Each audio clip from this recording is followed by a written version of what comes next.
Hello दोस्तों, स्वागत है आपका हमारे चैनल की एक और नई वीडियो में। फ्रेंड्स, आज मैं आपसे बात करने जा रहा हूँ एक बहुत ही फेमस गेम सीरीज़ के बारे में जिसका नाम है आउटलास्ट। फ्रेंड्स, आउटलास्ट सीरीज़ में अभी तक 3 गेम्स आ चुकी हैं, जिसमें पहली थी आउटलास्ट 1, दूसरी थी आउटलास्ट 2 और तीसरी है Outlast whistle blower. Friends, whistle blower यहाँ पर आउटलास्ट 1 की एक DLC है। और फ्रेंड्स, अगर आपको आउटलास्ट 1 की कहानी ढंग से जाननी है तो आपको आउटलास्ट विसल ब्लोअर पक्का खेलनी पड़ेगी, अदरवाइज़ आप नहीं अंडरस्टैंड कर पाओगे। तो फ्रेंड्स, आज मैं आपको आउटलास्ट 1 और विसल ब्लोअर की जो कंबाइंड स्टोरी बनती है मैं वो सुनाऊंगा कि एक्चुअली इन दोनों के मिला के इवेंट्स में क्या क्या हुआ था। तो फ्रेंड्स, शुरू करने से पहले अगर आपने हमारे चैनल को अभी तक सब्सक्राइब नहीं किया तो प्लीज़ कर लो, वीडियो को भी लाइक करना अगर आपको पसंद आए। And let's begin. तो फ्रेंड्स, कहानी शुरू होती है 2013 की एक माउंट मैसिव असाइलम में, जो कि एक नॉर्मल मेंटल हॉस्पिटल है जिसको एक प्राइवेट कंपनी मर्कॉफ कॉरपोरेशन रन करती है। फ्रेंड्स, मर्कॉफ कॉरपोरेशन की ये जो मेंटल हॉस्पिटल है बाहर से देखने में तो नॉर्मल है, लेकिन अंदर इसमें एक बहुत ज़्यादा इनह्यूमन एक्सपेरिमेंट्स हो रहे होते हैं। इनह्यूमन एक्सपेरिमेंट्स करने के लिए मर्कॉफ कॉरपोरेशन को अलग अलग तरह के इंजीनियर्स और डॉक्टर्स की ज़रूरत पड़ती है, और इन्हीं में हमारा आउटलास्ट विसल ब्लोअर का प्रोटैगनिस्ट वेलन पार्क होता है। फ्रेंड्स, वेलन पार्क एक सॉफ्टवेयर इंजीनियर होता है जिसको मर्कॉफ हायर करती है अपने कुछ काम के लिए, लेकिन यहाँ पर आके वेलन पार्क इनके इनह्यूमन एक्सपेरिमेंट्स को देख के बहुत ज़्यादा डर जाता है और वो सोचता है कि दुनिया को बताना चाहिए कि अंदर हो क्या रहा है ताकि ये सब रुक जाए। और लेकिन उसको आते ही बोला जाता है जो अंदर आप देखोगे आपने किसी को नहीं बताना। तो इसलिए वो एक ईमेल टाइप करता है और भेजता है एक जर्नलिस्ट को जिसका नाम है माइल्स अपशर। और यही फ्रेंड्स, माइल्स अपशर ही हमारा आउटलास्ट 1 का प्रोटैगनिस्ट होता है। और फ्रेंड्स, ये ईमेल सेंड करते ही उसको उसका सुपरवाइज़र पकड़ लेता है और वेलन पार्क अब बन जाता है उनका एक टेस्ट सब्जेक्ट। और फ्रेंड्स, यहाँ पर ईमेल पढ़ के माइल्स अपशर आ जाता है माउंट वेसिव असाइलम में देखने की क्या क्या हो रहा है। वो अपने साथ कैम कॉर्डर लेके आता है और वेलन पार्क की मेल लेके आता है, लेकिन यहाँ पर आने पर उसको उधड़ी हुई बॉडीज़ मिलती हैं और अलग अलग तरह के गंदी गंदी सी चीज़ें देखने को मिलती है, जिसको देख के वो बहुत ज़्यादा डर जाता है। लेकिन एट द एंड उसको एक इंसान दिखता है जो कि मरने वाला है, लेकिन वो मरने से पहले उसको बता देता है कि यहाँ पर मर्कॉफ कॉरपोरेशन अजीब अजीब तरह के एक्सपेरिमेंट्स कर रही थी, जिसके रिजल्ट्स यानी कि बहुत सारे वेरिएंट्स, एक्चुअली फ्रेंड्स वेरिएंट्स ही कहा जाता है उन टेस्ट सब्जेक्ट्स को, और वो वेरिएंट्स अब आज़ाद हो चुके हैं और वो मर्कॉफ के एम्प्लॉयज़, इस मेंटल हॉस्पिटल के एम्प्लॉयज़ और बाकी जितने इंसान उनको दिख रहे हैं उन सबको मार रहे हैं ताकि वो आज़ाद हो सके। और ये सुन के माइल्स अपशर बहुत ज़्यादा डर जाता है और वो सोचता है कि अब उसको यहाँ से निकलना पड़ेगा, लेकिन उसको वापस जाने का रास्ता नहीं मिलता। और यहाँ पर एक बहुत बड़ी प्रॉब्लम ये आ जाती है कि उसको एक हल्क वेरिएंट जो कि मर्कॉफ का ही बनाया गया है वो पकड़ लेता है, और वो पकड़ते ही उसको नीचे फेंक देता है। नीचे फेंकने पर फ्रेंड्स, हमारे प्रोटैगनिस्ट को एक और अजीब तरह का पागल इंसान मिलता है जिसका नाम है फादर मार्टिन। फ्रेंड्स, वो उसी मेंटल असाइलम का एक पागल प्रीस्ट था जो कि समझता है कि माइल्स अपशर उसके लिए भेजा गया है, एक क्राइस्ट है। और और उसको मिलने के बाद फ्रेंड्स, हमारा प्रोटैगनिस्ट माइल्स अपशर यहाँ की पावर रिस्टोर करता है। फ्रेंड्स, पावर रिस्टोर करने के बाद जैसे ही वो कंट्रोल रूम में आता है उसको फादर मार्टिन एनेस्थीसिया देके बेहोश कर देता है। लेकिन बेहोश करने से पहले वो एक बहुत ज़रूरी चीज़ बता देता है हमारे प्रोटैगनिस्ट को। वो ये होती है कि मर्कॉफ का मेन एक्सपेरिमेंट है ऑपरेशन वॉल राइडर, और वहाँ पर उसको एक फुटेज दिखाता है। इसमें ऑपरेशन वॉल राइडर का जो वेरिएंट है वो एक घोस्ट फॉर्म में आकर अजीब अजीब तरह के काम कर रहा है, और उसने बहुत आसानी से कई आर्म्ड लोगों को एक ही बार में मार दिया है। अब दोबारा चलते हैं वेलन पार्क में, वेलन पार्क के पास आउटलास्ट विसल ब्लोअर में।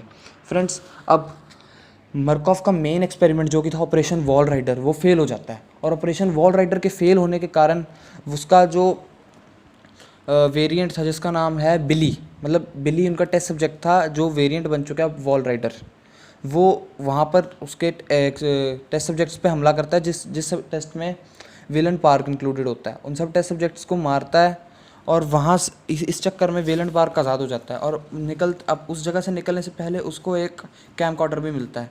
वो उस कैम कॉर्डर को लेके वहाँ से निकलता है और बचता बचाता काफ़ी दूर आता है, लेकिन अभी वॉल राइडर उसके पीछे लग जाता है। अब मैं आपको बताऊंगा फ्रेंड्स वॉल राइडर होता क्या है। फ्रेंड्स, वॉल राइडर एक तरह का प्रोजेक्ट है जो कि मर्कॉफ कॉरपोरेशन रन करती है। इसके अंदर वो फ्रेंड्स कई तरह की पावर्स डाल के एक इंसान को एक अजीब तरह की चीज़ बनाती है जो कि ने नाइट्स की फॉर्म में तब्दील होकर, ने नाइट्स फ्रेंड्स एक मॉलिक्यूल से भी छोटी फॉर्म होती है जिसमें कि जो कि जिसका साइज़ बहुत ज़्यादा छोटा है और वो कहीं भी ट्रैवल कर सकती है, और वो इतनी छोटी फॉर्म होती है कि ये दरवाज़ों और दीवारों के आर पार भी आ सकती है। और ये चाहते हैं कि इंसान को किसी तरह इस तरीके का बनाया जाए कि वो भी दीवारों और दरवाज़ों के आर पार आ जा सके। और इसी में और इसी का जो टेस्ट सब्जेक्ट था बिली, अब उसके पास बहुत ज़्यादा पावर है और वो वहाँ से आज़ाद हो जाता है और वो लोगों को मार रहा होता है। अब वेलन पार्क इसके बारे में जानता है और वो सोचता है कि ये चीज़ के बारे में मुझे बताना चाहिए सारे सब पुलिस डिपार्टमेंट को और बाकी दुनिया को भी। तो इसलिए वो मरकॉफ की मेन प्रिजन ब्लॉक में जाता है, लेकिन वहाँ भी उसका सुपरवाइज़र उसके पीछे आ जाता है और वहाँ पर उसको मरने के लिए छोड़ देता है। यहाँ से बचता बचाता हमारा प्रोटैगनिस्ट वेलन पार्क एक अजीब तरह के सीरियल किलर को मिलता है जिसका नाम है एडी। और फ्रेंड्स, मुझे विसल ब्लोअर पार्ट का ये सबसे ज़्यादा क्रीपी पार्ट लगता है, जिसमें कि हमारे पीछे एडी पड़ जाता है। और फ्रेंड्स, एडी कोई आम इंसान नहीं है। एडी, क्योंकि पहली बात तो मेंटल हॉस्पिटल में है तो आम होगा नहीं, और वो एक ऐसा इंसान है जो कि अपने लिए एक परफेक्ट ब्राइड ढूंढ रहा है। और परफेक्ट ब्राइड ढूंढने के चक्कर में वो सारे मर्दों का मेल रिप्रोडक्टिव पार्ट काट देता है और उनको प्रेग्नेंट करने की कोशिश करता है, ये सोच के कि वो उसकी परफेक्ट ब्राइड बन सकती है। लेकिन इस चीज़ में वो नाकामयाब होता है, क्योंकि हम सब जानते हैं ये प्रैक्टिकली पॉसिबल नहीं है। और इसीलिए वो जो जब भी ऐसा करता है तो ऑब्वियसली वो फेल होगा ही। तो वो समझता है कि ये मेरी परफेक्ट ब्राइड नहीं बनी, तो इसको मैं सज़ा दूंगा। तो वो उसको सज़ा देने के लिए उन सबको अपनी एक कलेक्शन में टांग देता है, जिसको वो नाम देता है मेरी नॉन परफेक्ट ब्राइड कलेक्शन। और फ्रेंड्स, इसी में हमारे प्रोटैगनिस्ट को भी वो पकड़ ही लेता है। विलन पार्क को पकड़ता है और उसके साथ भी ये सब करने से पहले वो उसको एक दिन तक बेहोश रखता है। अब वापस चलते हैं माइल्स अपशर पर, जो कि एनेस्थीसियाइज्ड होने के बाद अपने आप को एक सेल में पाता है। सेल से उठता है, उठने के बाद फ्रेंड्स वो वहाँ से निकलता है और अभी भी वो हल्क वेरिएंट उसके पीछे ही होता है। फ्रेंड्स, वहाँ से निकलने के बाद वो कई तरह के लोगों से बचता बचाता एक अजीब तरह के इंसान से मिलता है जिसका नाम है रिक ट्रेगर। फ्रेंड्स, रिक ट्रेगर का शरीर देखने में बहुत गंदा लगता है और ये भी मरकॉफ एम्प्लॉय ही था, जो कि बाद में टेस्ट सब्जेक्ट बन जाता है। और वो सोचता है कि वो माइल्स अपशर को अपना वेरिएंट बनाएगा, और इसीलिए वो उसकी 2 उंगलियां काट देता है। और बाद में उसका प्लान था कि वो उसकी ज़बान काटेगा और उसका रिप्रोडक्टिव पार्ट काटेगा, लेकिन इसमें असफल रहता है, क्योंकि हमारा प्रोटैगनिस्ट माइल्स अपशर अब उसको एक एलिवेटर में फंसा के मार देता है।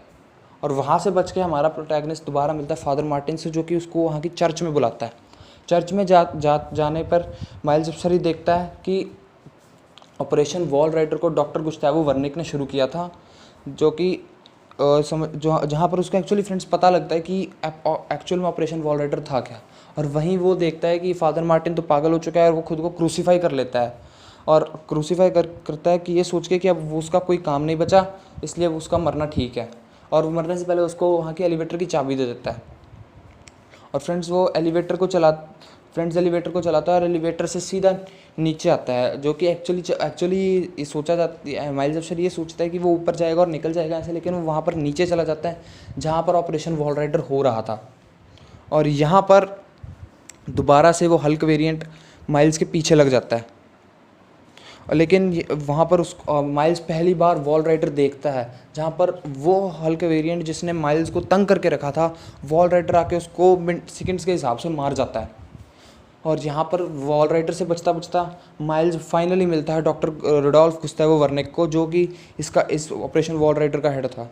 और गुस्तावो वर्निक उसको बताता है कि अगर वो बिली का लाइफ सपोर्ट बंद कर देगा तो ऑपरेशन वॉल राइडर का वेरिएंट यहाँ पर मारा जाएगा और वो सब इससे बच सकते हैं। और फ्रेंड्स, यहाँ पर एक और बात है बहुत ज़रूरी कि doctor Rudolf Gustavo Wernick actually खुद भी एक लाइफ सपोर्ट पे ही थे जाके। और फ्रेंड्स, माइल्स ये सुन के बिली का लाइफ सपोर्ट बंद करने जाता है, लेकिन लाइफ सपोर्ट बंद करते ही वॉल राइडर उस पर इतना बुरा हमला करता है कि वो बहुत ज़्यादा इंजर हो जाता है। अब ये देख के रुडोल्फ गुस्तावो वर्निक को ये पता तो लग जाता है कि इस इंसान को सब पता है कि अंदर क्या क्या हुआ, तो वो अपनी प्राइवेट आर्मी को भेज के उसको मरवा देता है। लेकिन फ्रेंड्स, अगर आपने उसका डेथ सीन ध्यान से देखा हो या फिर आप ध्यान से देखो तो आपको पता लगेगा कि जो माइल्स था उसके शरीर के अंदर ही वॉल राइडर समा जाता है और अब वो माइल्स ही उसको चला रहा है। और फ्रेंड्स, इससे वो वहाँ पर सबको मार देता है। अब वापस चलते हैं फ्रेंड्स वेलन पार्क पे। अब वेलन पार्क किसी तरह एडी जब उसको उठाता है और उसको भी अपनी नॉन परफेक्ट ब्राइड की कलेक्शन पे टांग रहा होता है, तो वेलन पार्क का वेट ज़्यादा होने के कारण वहाँ पर थोड़ी मिसअंडरस्टैंडिंग के कारण खुद एडी ही उस कलेक्शन में उलझ के मर जाता है। और मरने से पहले वो पागल उसको ये बोलते हैं कि तुम और ज़्यादा सुंदर हो सकती थी, और ये सुन के वो मर जाता है। फिर अब वेलन पार्क वहाँ से बचता हुआ किसी तरह नीचे आता है और यहाँ पर वहाँ से निकलने वाला ही होता है कि उस पर फिर उसका सुपरवाइज़र हमला कर देता है और इस बार फ्रेंड्स वो एक काफ़ी डेडली अटैक करता है उस पर, क्योंकि उसको एक टूटा कांच मार देता है पेट पर, जिससे वो बहुत ज़्यादा इंजर हो जाता है। और वो दूसरी बार मारने वाला होता है कि वहाँ पर माइल्स अपशर का वॉल राइडर आके उसको मार देता है और यहाँ पर माइल्स अपशर उसको बचा लेता है ताकि वो बाहर जाके बता सके कि अंदर क्या क्या हो रहा था। और फ्रेंड्स अच्छी बात तो ये होती है कि जब वेलन पार्क स्टार्टिंग में आज़ाद हुआ था उससे टेस्ट से, तो वहाँ पर उसको एक कैमकॉर्डर मिल गया था जिसको उठा के उसने बहुत चीज़ें रिकॉर्ड कर ली थी। और फ्रेंड्स फाइनली वेलन पार्क उसी जीप से वापस चला जाता है जिस जीप से माइल्स अपशर इस अजाइलम में आया था। और जाने से पहले फ्रेंड्स वो माइल्स अपशर का वॉल राइडर देखता है, जो कि फ्रेंड्स देखने में काफ़ी इमोशनल सीन है, क्योंकि माइल्स अपशर रियल ज़िंदगी में नहीं बचा, वो एक वॉल राइडर फॉर्म में ही एग्जिस्ट करता है।